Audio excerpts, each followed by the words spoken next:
Rubio साहब का plane Kolkata में उतरा है। क्या इसके पीछे कुछ आप देख रहे हैं, कोई मैसेजिंग है या लोग ज्यादा पढ़ रहे हैं? सोशल मीडिया पर ऐसे ही चल रहा है। तो एक तरह से मार्को रूबियो मैसेजिंग कर रहे हैं कि भाई ये देखिए, आपने यहाँ पे सरकार तो चेंज कर ली है, लेकिन फिर भी हमारा कुछ ना कुछ यहाँ पर स्टेक है। साउथ ईस्ट एशिया में भारत के बढ़ते हुए वर्चस्व को कहीं ना कहीं कमजोर करना चाहता है। सबसे अच्छा प्लान था बांग्लादेश में अपनी सरकार बैठाना, और मैं आपको फिर बोल रहा हूं कि बांग्लादेश में वो अपने हिसाब से सरकार बैठा चुके हैं। भारत की सबसे बड़ी गलती थी जब बांग्लादेश के अंदर पिछले 1.5-2 साल पहले मोहम्मद यूनुस आया और भारत ने उसको खुला छोड़ दिया। भारत को उसी वक्त उस पर लगाम लगाने की जरूरत थी। हिंदुस्तान और नॉर्थ ईस्ट को परमानेंटली कट कर सकते हैं। तो आपने सिर्फ और सिर्फ जेल के अंदर डाल दिया। उसके अलावा आपने क्या किया है? कौन सी चार्जशीट दाखिल करी है? और वो चार्जशीट दाखिल करके आपने कौन से ट्रायल्स किए हैं उसके? आज नॉर्थ ईस्ट बांग्लादेश की वजह से इतना वनरेबल हो गया है जिसके बारे में हमें सोचने की जरूरत है और बात करने की जरूरत है। क्यों? बेशक ममता बनर्जी चली गई है, लेकिन उसने जो उसको डेंट पहुंचाया है वो डेंट भरने में टाइम लगेगा।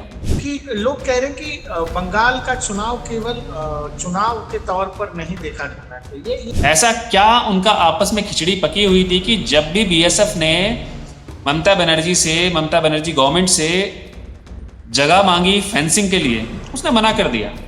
ऐसा क्या है भाई? अगर किसी दूसरे देश के ऑफिशियल्स आपसे आके मिलते हैं और आप उनको अपने देश के ऑफिशियल्स और नेताओं से ज्यादा सम्मान दे रहे हैं, तो दाल में तो कुछ काला है या फिर पूरी दाल काली है। जब वो बंगाल के पॉलिटिक्स को छोड़कर केंद्र की राजनीति कर रही थी, उसी समय सीआईए ने उसको चीफ मिनिस्टर बना दिया बंगाल का। इसका मतलब बीजेपी के अगले 5 साल बंगाल के अंदर शांति से नहीं बीतने वाले। अमेरिका को वहां पर एक क्रिश्चियन कंट्री बनाना है, जिसमें कुछ पार्ट उनका मिजोरम का, कुछ पार्ट मणिपुर का और कुछ पार्ट म्यांमार का, और कॉक्स बाजार उसका पार्ट होगा। जब यूनिस की सरकार ये सब करती थी, लोगों को 2 थप्पड़ मारो, 22 किलोमीटर को 44 किलोमीटर पर हो यार।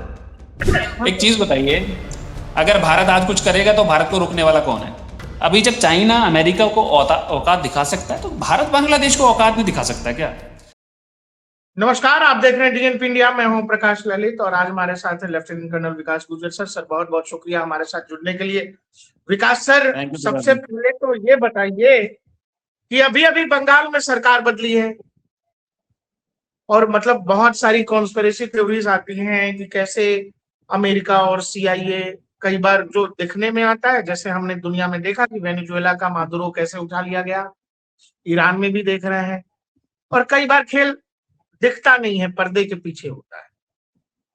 रूबियो साहब का प्लेन कोलकाता में उतरा है। क्या इसके पीछे कुछ आप देख रहे हैं, कोई मैसेजिंग है या लोग ज्यादा पढ़ रहे हैं? सोशल मीडिया पर ऐसे ही चल रहा है। नहीं प्रकाश जी, देखिए ऐसा है, सोशल मीडिया पे आज के टाइम में कोई भी चीज ऐसे ही नहीं चलती है।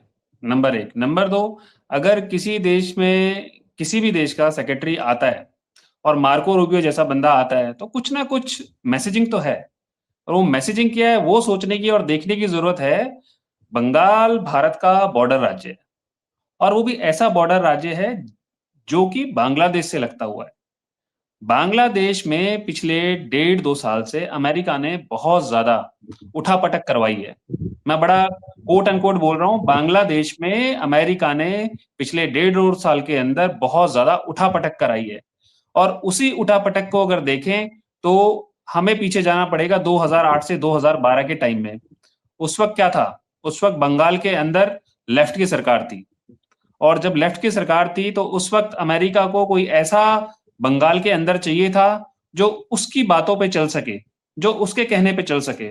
जब ममता बनर्जी बंगाल के अंदर आती हैं तो हिलेरी क्लिंटन आती हैं उनसे मिलने के लिए डायरेक्ट कोलकाता, वो वहां पे उतरती हैं जैसे अभी मार्को रूबियो उतरते हैं और ममता बनर्जी से मिलते हैं। सेम आज वही स्क्रिप्ट दोहराई जा रही है। जैसे ही बंगाल के अंदर कोई सरकार चेंज होती है, पहले सरकार चेंज हुई लेफ्ट से टीएमसी की तरफ, तब उनका हिलेरी क्लिंटन वहां से आती हैं, अब मार्को रूबियो आते हैं, लेकिन वो सिर्फ मिलते हैं मदर टेरेसा जो फाउंडेशन है उनकी, मदर फाउंडेशन, वहां पे जाते हैं और वहां के लोगों से मिलके आते हैं। तो कहीं ना कहीं कुछ ना कुछ अंदर है। और मेरे को ये लगता है कि इंडिया की जो इंटरनल फॉल्ट लाइन है उनको अमेरिका कहीं ना कहीं लीवे रखना चाहता है, अपने लिए सहायक रखना चाहता है। धार्मिक, सबसे बड़ी चीज है इंडिया में, कोई भी जो सबसे बड़ी फॉल्ट लाइन है वो धार्मिक है। आप थोड़ा सा कोई एक सुगबुगाहट छोड़िए और एकदम वहां पर डिस्कशंस बहुत ज्यादा होने लगते हैं, अचानक से बहुत ज्यादा प्रदर्शन शुरू हो जाते हैं। उसका रीजन क्या है? यही हमारी फॉल्ट लाइन्स हैं। देन भौगोलिक, हमारी भौगोलिक फॉल्ट लाइन्स हैं, एक कश्मीर, दूसरा बंगाल, नॉर्थ ईस्टर्न रीजन हमारे। बंगाल हमारे नॉर्थ ईस्ट का गेटवे है, उस राज्य को हर कोई अपनी पकड़ में रखना चाहता है। तो एक तरह से मार्को रूबियो मैसेजिंग कर रहे हैं कि भाई ये देखिए, आपने यहाँ पे सरकार तो चेंज कर ली है, लेकिन फिर भी हमारा कुछ ना कुछ यहाँ पर स्टेक है। और वो भारत को कहीं ना कहीं, देखिए भारत को बिखरता हुआ कोई देखना नहीं चाहता, लेकिन भारत को सभी देश पूरी दुनिया में हमेशा इतना कमजोर रखना चाहते हैं कि वो अपने ही मुद्दों में फंसा रहे। अगर भारत अपने मुद्दों में फंसा रहेगा तो दुनिया की परवाह करना छोड़ देगा, वो सिर्फ अपने बारे में सोचेगा। यानी जो बंदा होता है ना, थोड़ा सा भूखा होता है, वो सिर्फ अपनी भूख के बारे में सोचता है, उसे उससे आगे सोचने की नौबत ही नहीं आती है, उससे आगे सोच ही नहीं पाता है। तो अमेरिका वही करना चाह रहा है भारत के साथ। और इस चीज के लिए सिर्फ अगर हम ये सोचते कि मार्को रूबियो ने अभी आया तो हो रहा, नहीं, मार्को रूबियो से पहले ही ये सारी चीजें चल रही थी। पूरा नॉर्थ ईस्ट रीजन हमारा गर्म हो रखा है, और उसके गर्म होने का रीजन है अमेरिका की वही पॉलिसी, जो वो सिर्फ और सिर्फ साउथ ईस्ट एशिया में भारत के बढ़ते हुए वर्चस्व को कहीं ना कहीं कमजोर करना चाहता है। और वो कमजोर करने का उसका सबसे अच्छा प्लान था बांग्लादेश में अपनी सरकार बैठाना। और मैं आपको फिर बोल रहा हूं कि बांग्लादेश में वो अपने हिसाब से सरकार बैठा चुके हैं।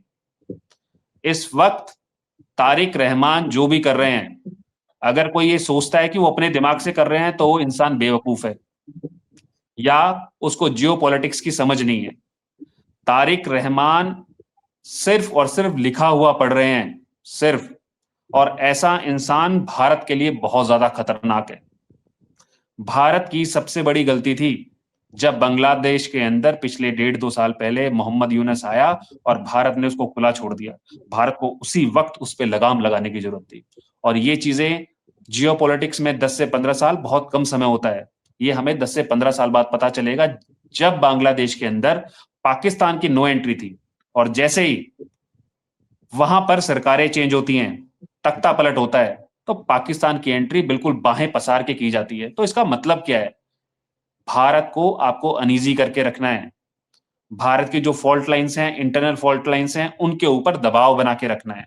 और ये उसी चीज का नतीजा है कि मार्को रूबियो कोलकाता आता है और मिशनरीज से मिलता है। बेशक उसमें इंडिया ने एफसीआरए के जो अपने नियम हैं उनको बहुत ज्यादा कठोर कर दिया है, लेकिन अमेरिका एक मैसेजिंग दे रहा है कि आप कितना ही अपने नियमों को कठोर कर लीजिए, हम आएंगे, वहां पर बैठेंगे, अपने मिशनरियों से बात करेंगे और जो हमें कराना है वो हम कराएंगे।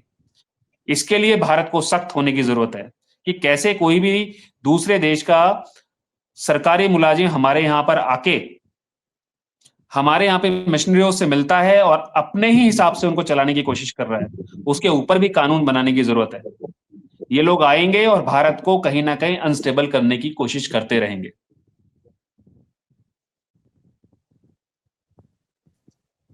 देखिए विकास सर जो कह रहे हैं वो बेहद घातक चीज है। अगर आप लोग ये समझ पा रहे हैं कि सर ने अभी अभी क्या कहा है और ये सबको दिख भी रहा है, बेसिकली बंगाल एक तरह का बेस बन गया था, जहां से बांग्लादेश भी टैकल हो रहा है, जहां से भारत का नॉर्थ ईस्ट भी टैकल कर रहे हैं लोग, और वहां जमात इस्लामी से लेकर के आईएसआई का टेरर नेटवर्क, आईएसआई का पूरा असेट्स का वो क्या कहते हैं स्लीपर सेल्स का नेटवर्क, उस पूरे इलाके में डेवलप किया गया। मैं कोई बहुत बड़ा गुप्तचरों का वो नहीं हूं, लेकिन आपको ये समझना पड़ेगा कि जेएनयू में पढ़ने वाला या भारत की आईटी संस्थान से पढ़कर निकलने वाला एक छात्र जो इसी देश का है, वो आखिर कैसे कह रहा है कि चिकन नेक का इलाका जो है वो मुस्लिम अक्सरियत है, उसको अगर हम 5 लाख लोग मिल जाएं तो हम लोग जो है उसको जाम कर देंगे, असम को काटना हम मुसलमानों की जिम्मेवारी है। आप इस लाइन की गंभीरता समझिए, इसका इतना इम्पैक्ट है, इतना है कि उस एक लाइन की वजह से वो लड़का पिछले 6 साल 7 साल से जेल में ही। देखिए ऐसा है, उस लड़के को जेल में रखा गया है। मुझे लगता है उसको जेल में रखने की बजाय उसका ट्रायल प्रॉपर तरीके से होना चाहिए था। आज तक भी उसका ट्रायल प्रॉपर हुआ नहीं है। वो सिर्फ जेल में है, उसका ट्रायल क्यों नहीं हो रहा है? दुनिया के सामने उसका नमूना बनाना चाहिए। जब आप ऐसे इंसानों का नमूना बनाएंगे ना, तब ये लोग चुप होंगे जो भारत के खिलाफ काम कर रहे हैं। अगर एक बंदा खड़ा होकर 10,000 लोगों के बीच में बोलता है कि वो कभी भी बंगाल और असम के बीच का रास्ता उसको काट सकता है, सिलीगुड़ी कॉरिडोर को, चिकन नेक्स को काट सकता है, तो वो बंदा कितना घातक हो सकता है। सिर्फ एक कानून लगाकर, देशद्रोही बताकर उसको आपने सिर्फ और सिर्फ जेल के अंदर डाल दिया। उसके अलावा आपने क्या किया है? कौन सी चार्जशीट दाखिल करी है? और वो चार्जशीट दाखिल करके आपने कौन से ट्रायल्स किए हैं उसके? अभी तक तो कुछ हुआ ही नहीं है। मैंने तो नहीं सुना, हो सकता है आपने सुना हो, मैंने कुछ नहीं सुना है। वो बंदा जाता है और सिर्फ किसके लिए चल रहा है? जमानत। वो जमानत के लिए हर महीने जाता है कि मुझे जमानत दे दो। अरे भाई, किस बात की जमानत चाहिए तुम्हें? तुम्हें उस दिन सोचना चाहिए था जिस दिन तुमने भारत के खिलाफ अपना जहर उगला था। उस दिन वो लोग कहां थे? जो आज उसके लिए लोग खड़े हुए हैं, वो लोग कहां थे उस दिन? क्या वो इस देश का नमक नहीं खा रहे हैं? क्या उस देश का अनाज नहीं खा रहे हैं वो लोग? आज नॉर्थ ईस्ट बांग्लादेश की वजह से इतना वनरेबल हो गया है, जिसके बारे में हमें सोचने की जरूरत है और बात करने की जरूरत है। क्योंकि बांग्लादेश के अंदर जो गवर्नमेंट इस वक्त बैठी है, वो सारे के सारे काम एंटी इंडिया कर रही है। हमारी सरकार कहीं ना कहीं बहुत ज्यादा इस चीज के ऊपर उदासीन है। अगर हमें लगता है कि सिर्फ फेंस लगाने से ही ये लोग काबू में आ जाएंगे, तो हम गलत है। फेंस हमने आज से 30 साल पहले पाकिस्तान बॉर्डर के ऊपर लगा दी थी, लेकिन क्या हो रहा है वहां पे? वहां पर हर रोज हजारों टेररिस्ट आते हैं, क्रॉस करने की कोशिश करते हैं। क्या करेंगे उनका? आज वही हो रहा है। जमाते इस्लामी, आप देखिए, जितनी भी बॉर्डर जो एरियाज हैं, जमाते इस्लामी उन सभी बॉर्डर डिस्ट्रिक्ट्स में जीता है बांग्लादेश के अंदर। उसका रीजन क्या है? कहीं ना कहीं उन लोगों की आइडियोलॉजी जितने भी भारत से लगे हुए इलाके हैं, उनमें बहुत ज्यादा उनके दिमाग में घर कर चुकी है, जो वहां के बाशिंदे हैं। इसका मतलब अगर जमाते इस्लामी के लोग वहां पर चुन के आ रहे हैं, तो उनकी आइडियोलॉजी उन लोगों के दिमाग में भी है, वो उनको सपोर्ट कर रहे हैं, तभी वो लोग वहां पे जीते हैं। उनको कर्व करने के लिए इंडिया क्या कर रहा है? अभी अगर आप वेस्ट बंगाल के चुनाव के नतीजे देखेंगे, वो जो बॉर्डर वाला इलाका, वो रेडिकलाइज्ड लोग हैं वहां, वो उस तरह के लोग जीते बिल्कुल बिल्कुल। उसका सबसे बड़ा रीजन ये है कि हम लोग सिर्फ दूर से देख रहे हैं और ये दिखाने की कोशिश कर रहे हैं कि हम काम कर रहे हैं। देखिए, काम नहीं हो रहा है। अगर हम इस तरह से सारे देशों को जो कि हमारे आसपास हैं, उनको इतना खुला छोड़ देंगे, जो कि हमारे जियोपॉलिटिक्स के लिए, हमारी कूटनीति के लिए जरूरी हैं, अगर हम उन देशों को भी ऐसे ही छोड़ देंगे और जाने देंगे, तो एक दिन ऐसा आएगा कि वो भारत की हर क्षेत्र के अंदर अपनी हिस्सेदारी मांगना शुरू कर देंगे। वो बोलेंगे कि ये बॉर्डर डिस्ट्रिक्ट्स जो अभी इंडिया में है, यहां पर मुस्लिम ज्यादा हो गए हैं, जैसे 1947 में होता वैसा ही वो दोबारा करवाने की कोशिश करेंगे। बेशक आज हम लोग ये बोलते खड़े हो कि अरे क्या फर्क पड़ता है, ऐसे नहीं होता है, कौन कर सकता है? वो लोग कर सकते हैं, क्योंकि उनका मेन जिहाद वही है। उनका मेन मोटो है गाज़वाए हिंद। वो गाज़वाए हिंद लेफ्ट से करें, राइट से करें, ईस्ट से करें या वेस्ट से करें। मैं आपको फिर एक बात याद दिलाता हूं आसिम मुनीर की, फील्ड मार्शल आसिम मुनीर।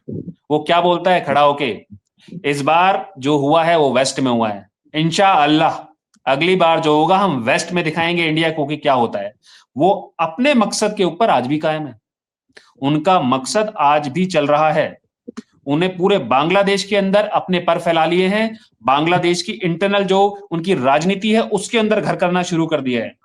आज हम ये बोलेंगे कि अभी जो हमारे आईएएस की जो एकेडमी थी लवासा, उसमें आते मैसूरी में आते थे वो लोग, बांग्लादेशी उनके जो ब्यूरोक्रेट्स थे, वहां पे आके ट्रेन होते थे। लेकिन अब उनकी ट्रेनिंग उन्होंने धीरे धीरे शिफ्ट करी है लाहौर में। अगर उनकी ट्रेनिंग उन्होंने लाहौर में शिफ्ट की है, तो वहां पे दो चीजें होंगी। अगर आपका एक ब्यूरोक्रेट पाकिस्तान में जाके ट्रेन हो रहा है, तो क्या करेगा? सबसे पहले पाकिस्तानी आइडियोलॉजी उसके दिमाग में आएगी। पाकिस्तान की आइडियोलॉजी है एंटी इंडिया सेंटिमेंट्स। अगर एक बंदा एंटी इंडिया सेंटिमेंट्स के ऊपर काम कर रहा है, तो आपके दिमाग में डालेगा। फिर अपने लिए एसेट्स लेके आ रहे हैं वो लोग, वहां पे जाएंगे, 100 बंदे जा रहे हैं तो 10 को अपने लिए रिक्रूट करेंगे, वो आईएसआई के लिए काम करना शुरू करेंगे। तो आप कैसे सोच सकते हैं कि वो इंडिया के बारे में सोचना शुरू कर देंगे? मैं आपको आज से 6-7 साल पहले की कहानी बताता हूं। बांग्लादेशी फौजी ऑफिसर्स जो स्टाफ कॉलेज करने आते हैं, कहीं और बाहर गए, उन लोगों ने भी पाकिस्तानियों के साथ ज्यादा हमदर्दी दिखाई बनिस्बत इंडियंस के। यानी उनकी जो मानसिकता है वो कहीं ना कहीं पाकिस्तान की तरफ झुकी हुई है, और उसी का फायदा पाकिस्तान उठा रहा है। लेकिन हम क्या कर रहे हैं बैठ के? हम आज भी हाथ पे हाथ धर के बैठे हैं। हम उनको इकोनॉमिकली फायदा पहुंचा रहे हैं, हम उनको बिजली दे रहे हैं, हम उनको तेल दे रहे हैं, हम उनको चावल दे रहे हैं। ऐसी कोई चीज नहीं है जो उनको आर्थिक तौर पर पेट भरने के लिए, अपने रोजमर्रा के काम करने के लिए इंडिया उनको नहीं दे रहा है। लेकिन इंडिया को उनसे क्या मिल रहा है? इंडिया को उनसे मिल रहा है सिर्फ और सिर्फ धोखा। और वो धोखा किस नाम पर मिल रहा है? कि वो किसी भी देश के साथ दिखना नहीं चाहते। वो अपना चाइना के साथ ही बना के रखना चाहते हैं, वो इंडिया के साथ ही बना के रखना चाहते हैं, और पाकिस्तान के साथ ही बना के रखना चाहते हैं। एक भिखारी कंट्री के साथ बना के रखना उनके लिए बहुत जरूरी है। इसका मतलब कहीं ना कहीं, और दूसरा, आज पाकिस्तान ने जो उनका JF-17 है, उसका आप लोगों ने सुनी होगी न्यूज, उसका एक सिम्युलेटर है, वो उन्होंने गिफ्ट किया है बांग्लादेश को। अगर उन्होंने उसको बांग्लादेश को गिफ्ट किया है तो आज तो वो उसके ऊपर, सिम्युलेटर के ऊपर एक्सरसाइज करेंगे, देखेंगे किस तरह से काम कर रहा है, तो कल उसको खरीदने की कोशिश भी तो करेंगे। अगर कल उसको खरीदने की कोशिश करेंगे तो पाकिस्तानी ट्रेनर्स वहां पे जाएंगे और बांग्लादेशी जो पायलट से ट्रेन होने के लिए वहां पे जाएंगे, तो उनका मिलिट्री कोहेसिवनेस और ज्यादा बढ़ेगी। तो भारत कहीं ना कहीं इन चीजों में फेल हो रहा है। मुझे बोलना पड़ रहा है मजबूरी में, लेकिन भारत इसमें फेल हो रहा है। भारत को और ज्यादा एग्रेसिव होना पड़ेगा। जो हमारी लुक ईस्ट पॉलिसी है उसमें कहीं ना कहीं हमें दरारें नजर आने लगी हैं, और वो दरारें हमारे ही लोगों ने पैदा करी हैं, और उन दरारों को भरना जरूरी है। बेशक ममता बनर्जी चली गई है, लेकिन उसने जो उसको डेंट पहुंचाया है, वो डेंट भरने में टाइम लगेगा, और कभी भी डेंट पूरा भरता नहीं है। हमने भी कई वीडियोस किए हैं, लोग ये समझना चाहते हैं और आप बोलेंगे तो वो और ऑथेंटिकेट होगा कि लोग कह रहे हैं कि बंगाल का चुनाव केवल चुनाव के तौर पर नहीं देखा जाना चाहिए। ये भारत की इंटेलिजेंस एजेंसीज, भारत की सुरक्षा एजेंसियों के लिए एक बैटल ग्राउंड जैसा था, होम बैटल जैसा था, जिसे जीतना बड़ा जरूरी था। ये ऐसा क्यों था और बंगाल में ऐसा क्या बदल रहा था जो बार बार होम मिनिस्टर साहब भी कह रहे हैं कि डेमोग्राफिक चेंज एक बड़ा मसला था और उन सबको फिर फेंसिंग, वो बार बार बॉर्डर के इलाकों की बात कर रहे हैं, वो चिकन नेक की बात कर रहे हैं। जरा इसको समझाइए विकास सर एक बार दर्शकों को। देखिए, इसको साबित करने के लिए सिर्फ एक ही चीज काफी है, वो है मार्को रूबियो। अगर बंदा आता है, कोलकाता में उतरता है, ऐसा क्या रीजन था? लास्ट ये लोग कब आए थे? डायरेक्ट कोलकाता में कब उतरे थे? इसका मतलब कहीं ना कहीं कुछ गड़बड़ थी। ये लोग चाहते थे कि वहां पर हमेशा ही थोड़ा सा अनसर्टेनिटी रहे। ऐसा क्या उनका आपस में खिचड़ी पकी हुई थी कि जब भी BSF ने ममता बनर्जी गवर्नमेंट से जगह मांगी फेंसिंग के लिए, उसने मना कर दिया? ऐसा क्या है भाई? आपने उसी संविधान की कसम खाई थी ना। आज तक जवाब नहीं दिया। होम मिनिस्टर बोले, सदन में बोले। बिल्कुल। इसका मतलब क्या है? इसका मतलब उनकी मिली भगत थी कुछ ना कुछ। अगर किसी दूसरे देश के ऑफिशियल्स आपसे आके मिलते हैं और आप उनको अपने देश के ऑफिशियल्स और नेताओं से ज्यादा सम्मान दे रहे हैं, तो दाल में तो कुछ काला है, या फिर पूरी दाल काली है। और जब पूरी की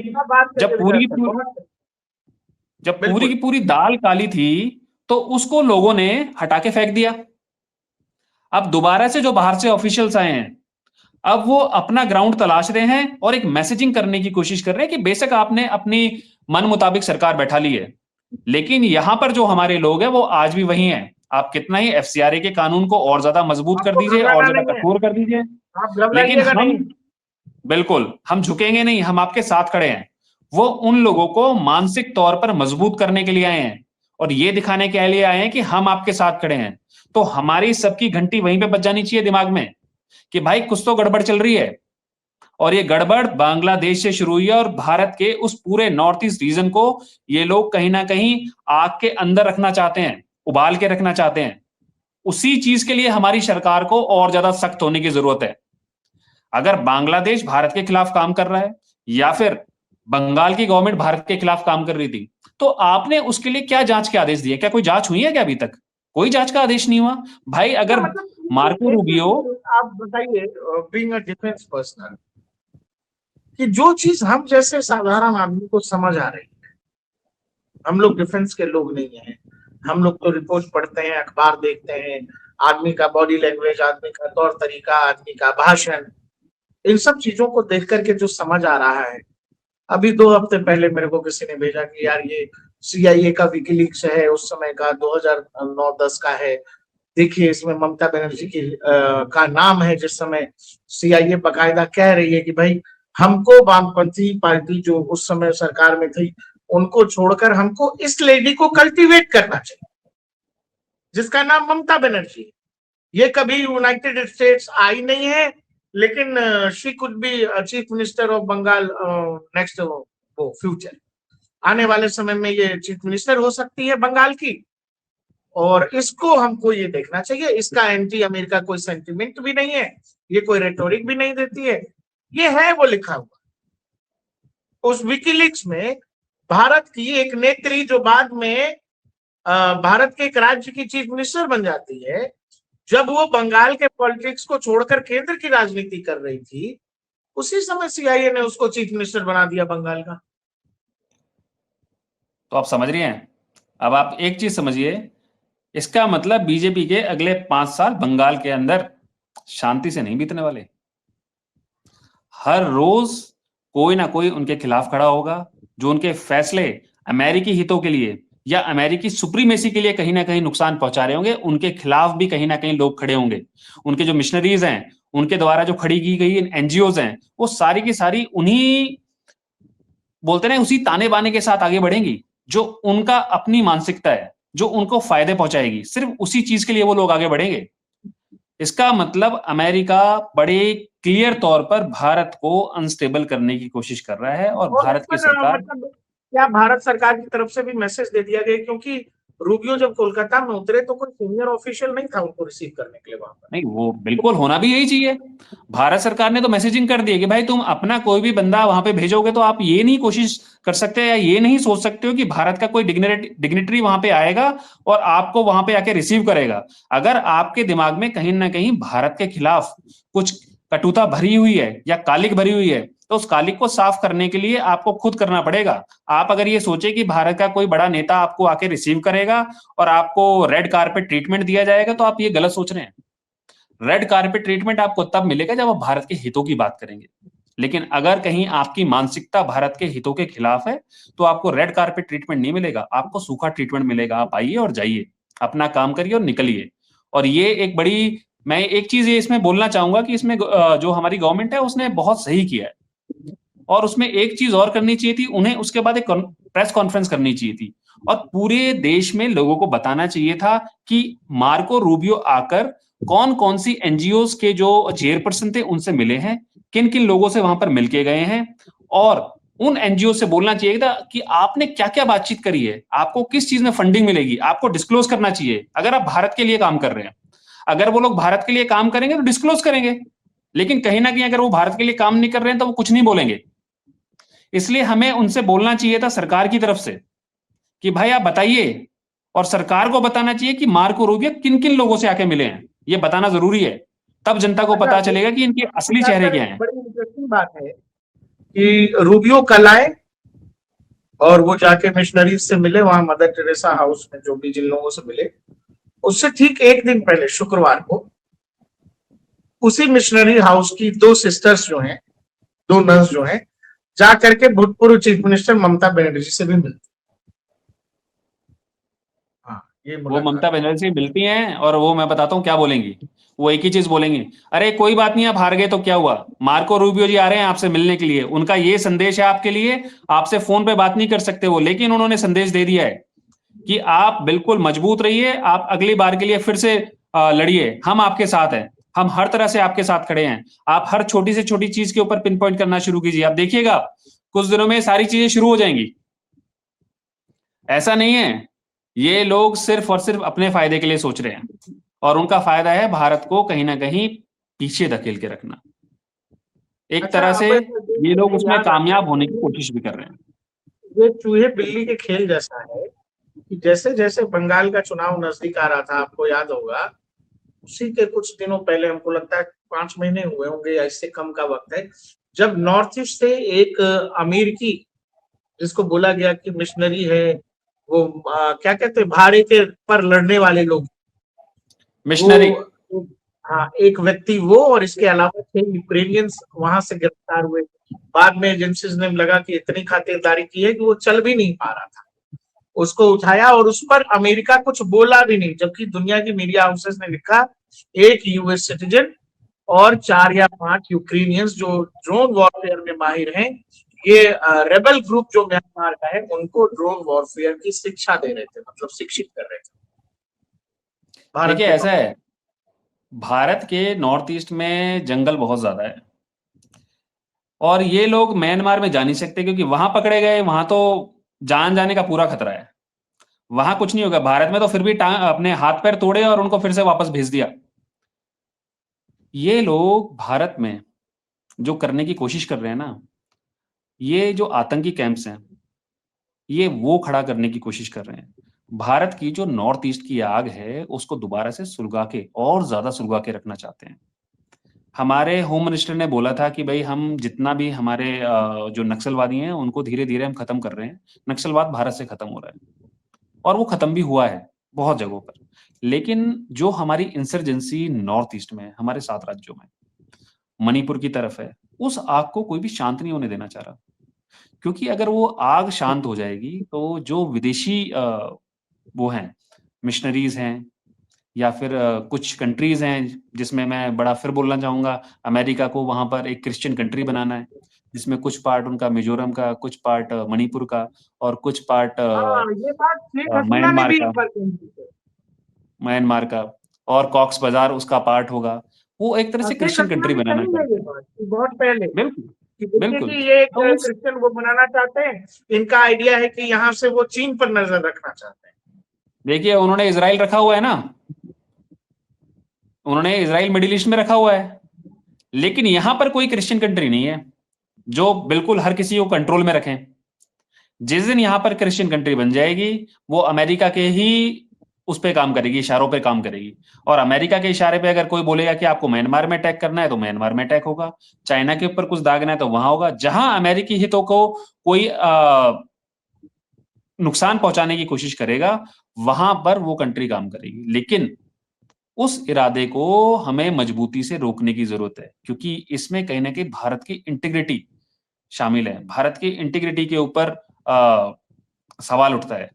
इंटीग्रिटी का मतलब है कि भारत को तोड़कर वो लोग एक नई कंट्री बनाना चाहते हैं। विकास सर, तो आप भारत इस उसके बात ऊपर से क्या बोल रहा है? आप इस भारत उसके बात से ऊपर क्या बोल रहे हैं? भारत, हाँ बताइए, बोलिए हाँ, आप बोलिए। आप इस बात से कितना इत्तेफाक रखते हो कि एक तो मतलब ऑलरेडी जब 47 में आप अलग हुए, फिर 1971 में आपके पास जब मौका था, क्या हम इवेल्युएट नहीं कर पाते या कैलकुलेट नहीं कर पाते, या हम इतने सीधे लोग हैं कि हमको समझ नहीं आता है कि पूरा का पूरा नॉर्थ ईस्ट का कॉरिडोर वो 22 किलोमीटर के उस गलियारे से जुड़ता है। वो 22 किलोमीटर जो है, क्या आपने जब 1971 में दुनिया में एक नया देश, नया झंडा, नया भूगोल खड़ा कर दिया, तो 22 किलोमीटर 44 किलोमीटर हो सकता था, 100 किलोमीटर हो सकता था, कोई रोक लेता उस समय आपको ये करने से। आप इतने सीधे क्यों हैं कि आपको लगता है कि दुनिया ऐसी ही है? इवन अभी भी लोगों ने पूछा, जब यूनिस की सरकार ये सब कर रही थी, लोगों ने कहा इसको 2 थप्पड़ मारो और 22 किलोमीटर को 44 किलोमीटर करो यार। प्रकाश जी, एक ना मैं आपको एक चीज बताइए, अगर भारत आज कुछ करेगा तो भारत को रोकने वाला कौन है? आज भारत को रोकने वाला कोई नहीं है, लेकिन आज से 20 साल बाद भारत को रोकने वाले 4 लोग और मिलेंगे। और दुनिया आज में के आज कोई समय किसी को नहीं में, रोक रहा, आज कोई किसी को आज नहीं के रोक रहा। समय में दुनिया की जो हालत है, उस हालत में अगर भारत बांग्लादेश में अपने हितों की रक्षा के लिए कोई कार्रवाई करता है, तो किसी देश की मजाल नहीं है कि वो कुछ कर पाए, अमेरिका की मजाल नहीं है। लेकिन हम डर किस ले रहे हैं? सिर्फ हमारे ऊपर आर्थिक पाबंदियां लग जाएंगी। भाई, आर्थिक पाबंदियां तो ऑलरेडी लगाई जा चुकी हैं। जब आपको बोला गया है कि आप रशियन ऑयल छोड़िए और आप जाके वेनेजुएलन ऑयल लीजिए, और जो पहुंचेगा यहां पे 70 दिनों में, इसका मतलब आपके ऊपर तो ऑलरेडी आर्थिक पाबंदी लग चुकी है। जितना और तेल 70 महंगा किलो होना में था, महंगा हो पहुंचेगा चुका तो है। सप्लाई चेन का उसी रूट का भी तो अपना खर्च है, बिल्कुल, लॉजिस्टिक आर्थिक खर्च पाबंदियां नहीं तो है ऑलरेडी आपका। लग चुकी है। जब मोदी जी ने बोल दिया कि आपको सोना नहीं खरीदना है, आपको तैयार रहना है कोविड जैसे हालातों के लिए, इसका मतलब भारत कहीं ना कहीं इकोनॉमिक तौर पर कहीं ना कहीं एक दबाव के अंदर है। इससे ज्यादा क्या होगा आपके लिए? लेकिन आपके साथ अगर रशिया खड़ा है और रशिया आपको अपना ऑयल देने के लिए तैयार है, तो आपको डर किस चीज का है? आपकी सेनाएं हमेशा ये बोलती हैं कि जैसे ही हमें इशारा मिलेगा, हम पहली फुर्सत में रंगपुर ले लेंगे, हम पहली फुर्सत में कॉक्स बाजार ले लेंगे, हम पहली फुर्सत में पीओके ले लेंगे।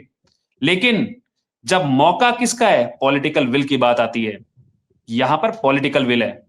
अगर हम सिर्फ ये सोचते हैं कि शांति से बैठे रहने से या हाथ पे हाथ धर के बैठने से या बयान देने से बांग्लादेश सुधर जाएगा, तो हम ये गलती कर रहे हैं और हम अपने आने वाली जनरेशन्स को कहीं ना कहीं एक ऐसा देश देने की कोशिश कर रहे हैं जिसमें बहुत सारी बीमारियां होंगी, और वो बीमारियां ऐसी होंगी जिनको ठीक करने में, जैसे कि पाकिस्तान की बीमारी को ठीक करने में हमें 70 साल से ज्यादा लग गए हैं और आज भी वो ठीक नहीं हुई है, वही बीमारियां बांग्लादेश की तरफ दे रहे हैं। क्या बांग्लादेश को भी ठीक करने के लिए 70 साल और चाहिए? क्या ये देश इन चीजों को भुगतने के लिए तैयार है? मेरे ख्याल से नहीं है। आज हमारे पास मौका है, मैं पहले भी अपने वीडियोस में बोल चुका हूं, आज फिर वही बात बोलूंगा। आज हमारे पास मौका है, जो हमारा अपोजिशन है जिससे हम फाइट करने जा रहे हैं, वो अपोजिशन इतना मजबूत नहीं है, उसके साथ देने वाला कोई नहीं है। आज उसकी जो टाइज हैं वो चाइना के साथ इतनी अच्छी नहीं है, पाकिस्तान के साथ इतनी अच्छी नहीं है, किसी और कंट्री के साथ इतनी अच्छी नहीं है, फिर भी वो भारत को आंखें दिखा रहा है। अगर कोई आंखें दिखा रहा है तो उसकी आंखें फोड़नी जरूरी है। और आंखें कैसे फोड़ी जाती हैं? उसको ये दिखा के कि भाई तुमने हमारे साथ ये किया और इसका सिला ये है, हमने रंगपुर ले लिया, अभी दोबारा करना, कॉक्स बाजार भी लेंगे।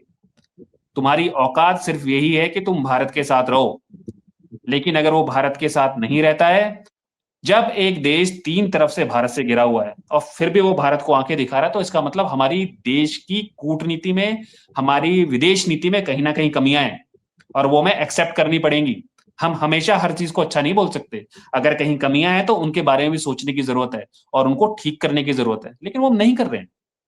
अगर वो हम नहीं करेंगे तो हम अपनी आने वाली जनरेशन्स को कहीं ना कहीं बीमारू चीजें देके जाएंगे, और ऐसे बांग्लादेश जैसी बीमारू जो चीजें हैं, बीमारू कंट्रीज को भारत के साथ या तो दब के रहना पड़ेगा या भारत की बातें मान के रहना पड़ेगा। अगर वो भारत को आंखें दिखाएगा तो उसकी आंखें वही होंगी जो एक बंदे के पास आंखें नहीं होती है, यानी बांग्लादेश को उसकी औकात दिखा देनी चाहिए, लेकिन भारत वो नहीं कर रहा है और उसकी 97 जरूरत की है। वजह हम न्यूक्लियर पावर नहीं थे, 13 दिन में कर दिया था।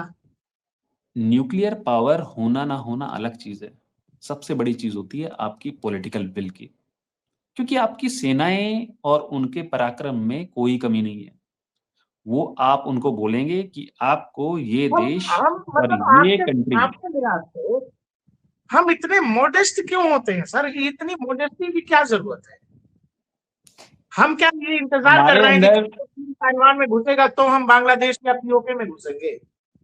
क्या इंतजार कर रहे हैं हम? देखिए किस बात? हमारी प्रॉब्लम सबसे बड़ी ये है कि हम लोग जब हमारे पास कोई थप्पड़ मारता है ना, तो हम दूसरा गाल आगे कर देते हैं। हमारी प्रॉब्लम सबसे बड़ी ये है, हम उस मानसिकता से बाहर नहीं निकल रहे हैं।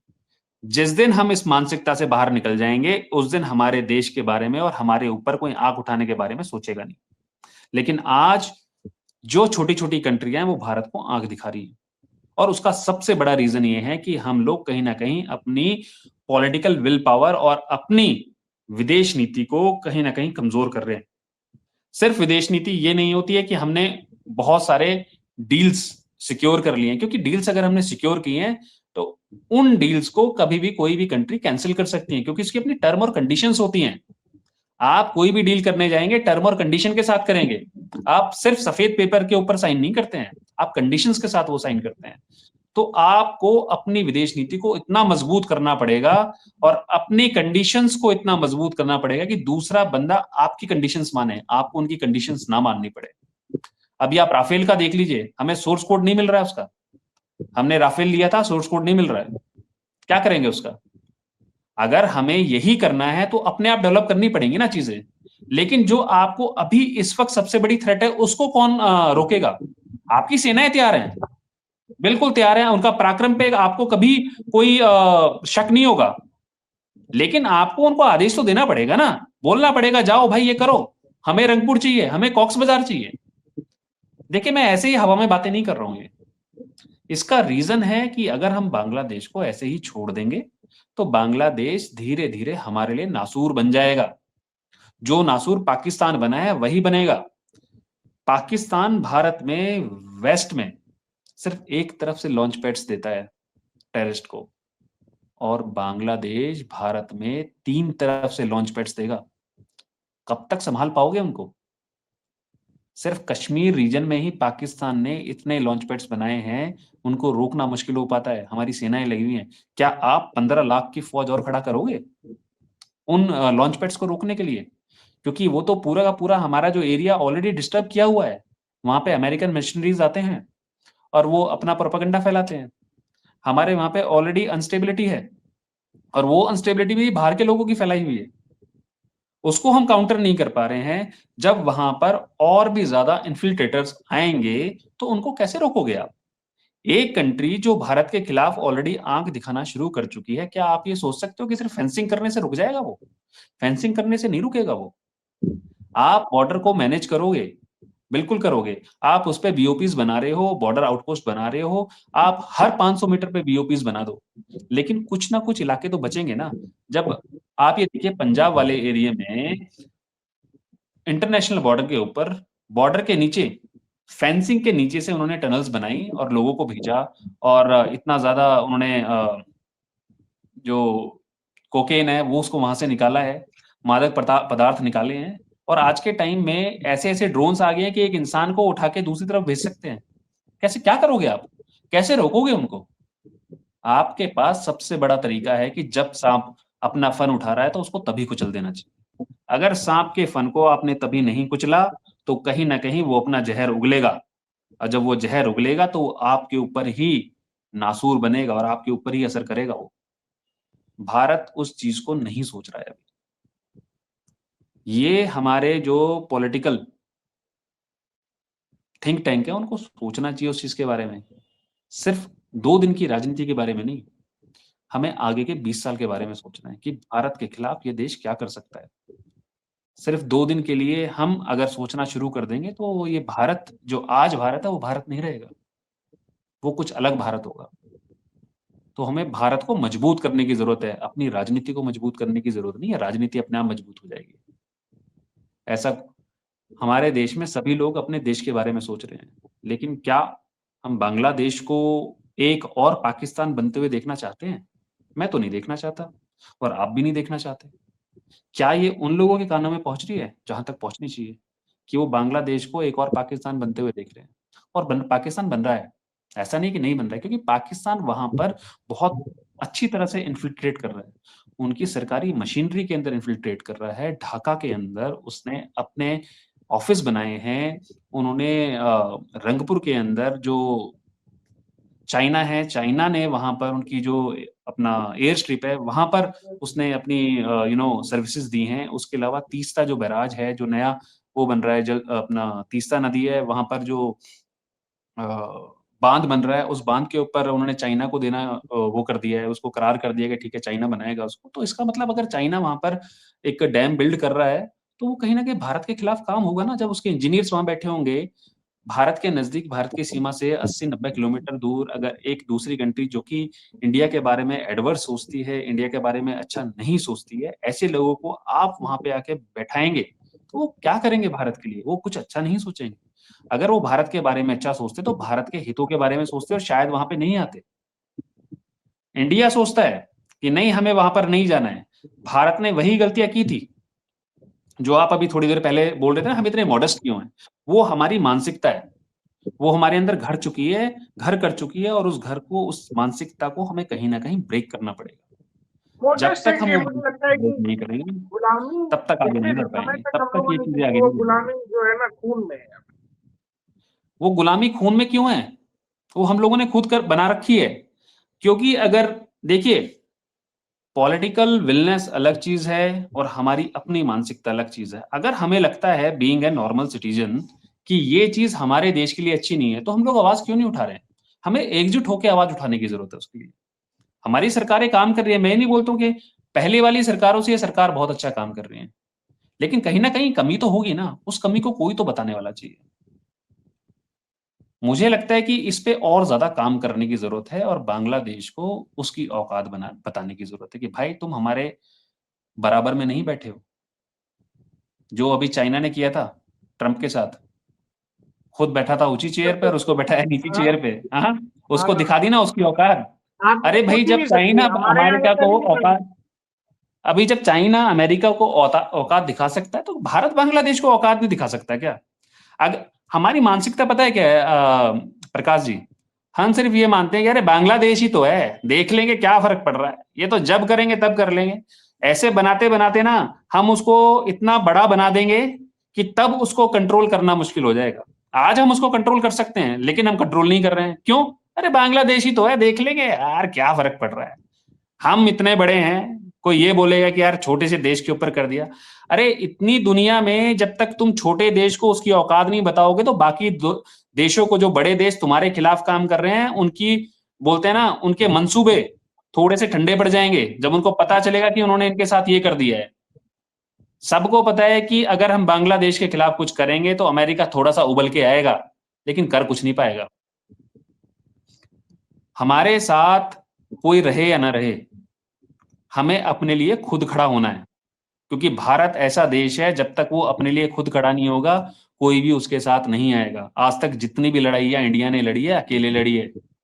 हाँ, थोड़ा बहुत सहायता हमें मिलती रही है, अलग से, वो अलग चीज है, लेकिन भारत ने अपनी लड़ाइयां अपने आप लड़ी हैं। तो सहायता तो हम भी कर ही पाकिस्तान रहे हैं लोगों की। गाजा में बम मार रहा था इसराइल, तो बम बारूद तो हमने भी भेजा है। रशिया को अभी भेजेंगे, बम क्यों नहीं अभी भेजेंगे? अभी आफत थी तो हम ही ने तो रशियन ऑयल खरीदा, तो मदद तो कर देखिए, रहे हैं भाई हम भी। अगर हम मदद कर रहे हैं तो हमें उस तरह की मदद मिल रही है क्या? आप ये देखिए ना, अगर हम किसी को गोला बारूद दे रहे हैं तो कोई हमें गोला बारूद दे रहा है? आज के टाइम में सब कुछ जियोपॉलिटिक्स में एक चीज है, आप मुझे एक हाथ लेना और एक हाथ देना। जब तक मुझे आपसे कोई फायदा नहीं होगा, तब तक मैं आपको कोई फायदा नहीं पहुंचाऊंगा। ये कंट्रीज यही सोचती हैं। अगर इजराइल इंडिया को कुछ दे रहा है तो इंडिया से कुछ ले रहा होगा। निस्वार्थ भाव से कोई भी नहीं करता है, बिल्कुल लेकिन बिल्कुल। इंडिया ऐसी कंट्री है कि सबसे पहले वो निस्वार्थ भाव से करती है। अफगानिस्तान से इंडिया को हाँ, बेशक लॉन्ग टर्म में फायदे होंगे, लॉन्ग आपको टर्म में गेंस होंगे, लेकिन टर्की में आज भूकंप गेंस नहीं आया, है इतने। टर्की में भूकंप या बाढ़ आया था पता नहीं, आपने बिल्कुल। यहाँ से दवाइयों का जखीरा खाना भेज दिया, टर्की आपके खिलाफ क्या करता? भाई कोई जरूरत नहीं इसकी। कौन सा नोबेल मिल रहा है आपको इसके लिए? क्यों करते हो इसकी? कोई क्या जरूरत है भगवान? हमारी जो मानसिकता है ना, अभी थोड़ी देर पहले बोल रहे थे आप कि हम इतने मॉडेस्ट क्यों हैं, ये प्रॉब्लम है हमारी। आप हम हर टर्की को जगह खाना अच्छा भेज दो, दिखने की दवाई कोशिश भेज दो। करते हैं। टर्की ड्रोन दे रहा हम है हर जगह पाकिस्तान। अच्छा दिखने की कोशिश करते हैं, मैं बता तो रहा हूं, हम हर जगह अच्छा ही दिखने की कोशिश करते हैं, क्यों दिखना भाई? नहीं लेकिन है हम हमारे अपने देश के हित के बारे में सोचने की कोशिश ही नहीं करते हैं। मालदीव जैसा देश आपको आंखें दिखा देता है, हम्बन टोटा में श्रीलंका चाइना को लीज पे 100 साल के लिए एक पोर्ट दे देता है, आपकी आंखें नहीं खुली। बांग्लादेश पाकिस्तान की झोली में, चाइना की झोली में जा रहा है, आपकी आंखें नहीं खुल रही हैं। और मैं सिर्फ अभी के लिए नहीं बोल रहा हूं, ये सालों साल से बातें चल रही है, 30-40 साल से। ऐसा नहीं कि कोई जो राजनीतिक डेवलपमेंट होती है या फिर कोई पॉलिटिकल डेवलपमेंट होती है किसी कंट्री में 2 दिन में हो जाती है, 2 दिन में कोई डेवलपमेंट नहीं होती है। लेकिन कहीं ना कहीं इन चीजों के बारे में सोचने की जरूरत है। हमें जो ग्रेट निकोबार प्रोजेक्ट आज से 25 साल पहले कर देना चाहिए था, आज उसके ऊपर हमने सुगबगाहट शुरू करी। और उस सुगबगाहट में एक ऐसी पार्टी जो कि चाइना में उनकी जो पॉलिटिकल पार्टी है, एकमात्र उनके साथ करार करके बैठी है 2008 में, और उसके हितों की बात करने के लिए वो जाते हैं निकोबार आइलैंड पे और बताते हैं यहाँ पे देखिए 100-100, 200-200 साल पुराने पेड़ हैं, इनको नुकसान पहुंचेगा। ये प्रॉब्लम है हमारी। इस प्रॉब्लम के बारे में सोचने की जरूरत है। हमने उनको बहुत बड़ा विपक्ष का नेता बना दिया, लेकिन उनका दिमाग वही है, वो एक दाने के बराबर। उसके बगैर हमारी मानसिकता तब तक ठीक नहीं होगी जब तक हम अपने देश के हितों के बारे में, सिर्फ और सिर्फ देश के हितों के बारे में सोचना शुरू नहीं करेंगे। दर्शकों, अगर बांग्लादेश आंख दिखाता है, अगर बांग्लादेश आंख दिखाता है, तो उसको उसी की भाषा में जवाब देने का जरूरत है। विकास सर आपको जो कह सेना रहे की हैं 4 में पोस्ट बना के रखने से फर्क नहीं पड़ेगा, आपको सेना की डिप्लॉयमेंट वहां दिखानी पड़ेगी, उसको बताना पड़ेगा कि इस बार तुमने यहां पर ISI को बैठाया लाके, देखो हमने यहाँ पे अपनी 10 बटालियन बैठा दी हैं, इस बार फिर से तुम वहां पे कोई और लेके आओ, इस बार 50 बटालियन बैठेंगी और रंगपुर को साफ कर देंगी। जिस दिन ये हो गया उस दिन सारी कंट्रियों को सांप सूंघ जाएगा, किसी के पास जवाब नहीं होगा, क्योंकि भारत अपने हितों की रक्षा कर रहा है और अपने हितों की रक्षा करना गलत नहीं है। अगर कॉक्स बाजार से भारत के अंदर बहुत सारे मादक पदार्थ आते हैं या फिर टेररिस्ट इन्फिल्ट्रेट करना शुरू कर रहे हैं नॉर्थ ईस्ट में, तो हमें उसको कहीं ना कहीं कर्व करने की जरूरत है, उसको रोकने की जरूरत है, लेकिन वो हम नहीं कर रहे हैं। और वो होगा जब आप सीधा अटैक करेंगे, आप सीधा बताएंगे कि भाई अगर तुम, जब तक आप किसी को उनकी हरकतों का नुकसान नहीं दिखाओगे तब तक वो आपके खिलाफ काम करना बंद नहीं करेगा, जब तक वो जवाब नहीं मिलेगा सामने वाले को, तब तक वो नहीं रुकेगा। भारत का जवाब कुछ आ ही नहीं रहा है। आपके पास जो पेट्रोल और डीजल है आप उनको बड़े खुश होकर दे देते हो, आपके पास इलेक्ट्रिसिटी है आप बड़ा खुश होकर दे देते हो, आपके पास चावल मांगने आते हैं आप चावल उनको दे देते हो। अरे भाई उनको उस चीज की कॉस्ट समझ में आनी चाहिए ना। जो चड्डी बनियान वो बना रहे हैं, बिल्कुल, जो चड्डी बनियान बना रहे हैं वो दुनिया में हमारे रूट से होकर जाता है, उसके लिए ट्रांसशिपमेंट हमारा इस्तेमाल कर रहे हैं, बंदरगाह हमारा इस्तेमाल कर रहे हैं, हमारे हाईवे के थ्रू उनका माल बाकी दुनिया में जाता है। लेकिन उनको ये चीज समझ नहीं आ रही। नहीं, हमने समझाने की कोशिश बीच में करी थी और फिर उसको फिर से रोक दिया कि ठीक है अभी तो यहाँ पे सरकार चेंज हो गई है, तो एज ए गुडविल जेस्चर हमने उसको ठीक कर दिया है, अभी आप यूज करिए दोबारा से, क्योंकि यूनस गवर्नमेंट थी वो भारत के खिलाफ काम कर रही थी और अभी तारिक रहमान की सरकार आई है तो भारत के लिए काम करेगी। अरे भाई तारिक रहमान ने भी आंखें दिखानी शुरू कर दी हैं, उसने भी बोल दिया है कि वो बिल्कुल मेजर्ड अप्रोच रखेगा, संतुलित, सभी के लिए, चाइना के लिए भी, पाकिस्तान के लिए भी और बांग्लादेश भारत के लिए भी वही रखेगा जो चाइना और पाकिस्तान के लिए रख रहा है। उसकी कथनी और करनी में फर्क ये है। वो लोग हैं जो पैदा आपकी वजह से हुए, वही है ना, पैदाइश आपकी वजह से है, जिनका झंडा आपकी वजह से, वो कह रहे हैं कि लेकिन वो कर क्या रहे हैं? नहीं, वो इक्वल नहीं हो सकते। अगर वो इक्वल हैं, वो इक्वल तब हो सकते हैं जो वो भारत के खिलाफ काम नहीं कर रहे हैं, वो भारत के साथ मिलकर काम कर रहे हैं, या फिर न्यूट्रल रहो, कोई प्रॉब्लम नहीं है। आप भारत के साथ काम नहीं करना चाहते मत करिए, लेकिन आप ऐसे देश को और ऐसे देश की जो अपना इंटेलिजेंस एजेंसीज हैं उनको अपने यहाँ पे लाकर उनको जगह दे रहे हो, उनको पनाह दे रहे हो, उनको वो एक्सेस दे रहे हो जिसकी उनको जरूरत नहीं है, इसका मतलब आप भारत के खिलाफ काम कर रहे हो। अगर आप भारत के खिलाफ काम करोगे तो आपको उसकी जिम्मेदारी उठानी पड़ेगी और उसके जो नुकसान है वो भी प्रॉपर सरसरी तौर पर आपको तुरंत लेने पड़ेंगे। अगर आप ये सोचे कि 10 साल बाद उसका जवाब मिलेगा, नहीं, आज आपने भारत के खिलाफ काम करा है तो उसका जवाब शाम को आपको मिल जाएगा। क्लियर? अगर आप ये नहीं कर रहे हैं तो इसका मतलब आप उसको सिर्फ और सिर्फ और ज्यादा हवा दे रहे हैं और कुछ नहीं कर रहे हैं। इसका मतलब आप उसको इनकरेज कर रहे हैं कि आप और करिए, आप और करिए। अरे भाई आज का टाइम शिशुपाल और कृष्णा का नहीं है, आज का टाइम सिर्फ और सिर्फ कृष्ण का है। अगर उसने बोल दिया तो होगा। आज के टाइम में ऐसा नहीं है कि कृष्ण ने बोला ठीक है मैं आपकी 100 गलतियां माफ करता हूं और 101वीं गलती पे गर्दन काट दूंगा, ना भाई। आज की सिंपल है, आज आप मुझे गाली दोगे तो आज ही आपकी गर्दन जाएगी, क्योंकि आप भारत के, हमारे देश के खिलाफ काम कर रहे हो। आपको उसका नतीजा साथ के साथ भुगतना पड़ेगा। आप 4 दिन पीछे सोचकर नहीं जा सकते हो, क्योंकि ये कलयुग है, द्वापर युग नहीं है। यहां पर तो हर दूसरे दिन चीजें चेंज होती हैं और भारत भी वही कर रहा है जो जी, जो सर कह रहे हैं ना वो कड़वा सकते हैं, सच है, पचाने में तकलीफ हो सकती है, लेकिन जो है सो है। जब अच्छे काम की तारीफ होती है, जहां आप दिख रहे हैं कि ये ग्लास पड़ा है और ग्लास उठाने की जरूरत है, आप उठा नहीं रहे। और ये बांग्लादेश, नेपाल, कल को भूटान, श्रीलंका, ये अगर आंख दिखा रहे हैं तो समस्या तो है।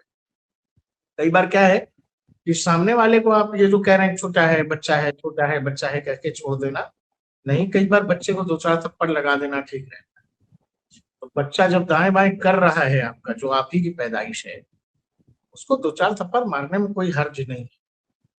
बिजली आपका, चावल आपका, पानी आपका, तेल आपका, सब यूज करने के बाद सुबह शाम अगर नवाबी कर रहा है तो इलाज तो होना ही चाहिए। बहुत बहुत शुक्रिया विकास सर हमारे साथ जुड़ने के लिए।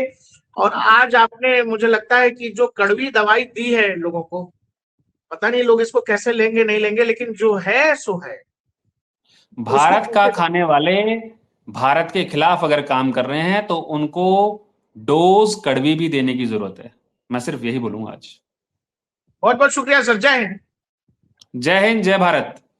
दोस्तों, मेरा भी अपना एक चैनल है बूट्स एंड बॉर्डर्स, और मैं अपना एक्स के ऊपर भी हूं लेफ्टिनेंट कर्नल विकास गुर्जर के नाम से, तो आप आइए और मुझे फॉलो करिए। बाकी आपको बहुत सारी चीजें देखने के लिए ज्यादा मिलेंगी। से ज्यादा हो, सर के साथ जुड़िए, सर को ट्विटर पर भी फॉलो करिए, सर को जरा यूट्यूब पर भी मदद करिए। सर बहुत अच्छा कुछ कर रहे हैं और सर के आइडियाज जो हैं वो बिल्कुल नेशनलिस्ट हैं और हर राष्ट्रवादी को सर को सुनना चाहिए। सर बहुत बहुत शुक्रिया सर। Thank you sir. जय हिंद, जय भारत। जय भारत सर।